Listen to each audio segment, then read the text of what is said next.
Gimana sih sebenarnya cara The Big Three ngendalin dunia? Yuk, kita bahas. Pertama, kita harus tahu dulu siapa mereka. BlackRock, Vanguard, sama State Street ini adalah manajer aset terbesar di dunia. Mereka ngelola uang buat dana pensiun, perusahaan asuransi, bahkan pemerintah. Total aset yang mereka kelola nyaris 22 triliun dolar. Itu lebih gede dari GDP kebanyakan negara, bro. Di balik The Big Three, ada orang-orang kuat yang jadi otaknya.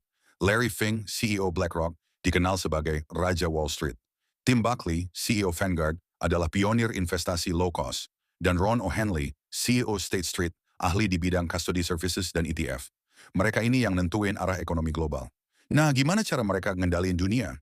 Simple, mereka punya saham di hampir semua perusahaan besar. Apple, mereka punya saham. Google, mereka punya. ExxonMobil, yap, mereka juga punya. Bahkan mereka sering jadi pemegang saham terbesar di perusahaan-perusahaan itu. Artinya, mereka punya hak suara buat nentuin kebijakan perusahaan. Jadi kalau ada rapat pemegang saham, The Big Three ini punya suara yang gede banget. Mereka bisa nentuin siapa yang jadi CEO, gimana strategi perusahaan, bahkan kebijakan lingkungan dan sosial.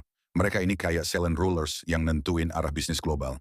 Tapi pengaruh mereka nggak cuma di bisnis. Waktu krisis ekonomi 2008, pemerintah Amerika Serikat sampai minta bantuan BlackRock buat nanganin masalah keuangan. Mereka juga sering jadi konsultan buat pemerintah dan bank sentral di seluruh dunia. Jadi mereka nggak cuma ngendaliin perusahaan, tapi juga kebijakan ekonomi global. Belum cukup sampai situ, The Big Three juga punya pengaruh besar di isu ESG, Environmental, Social, Governance.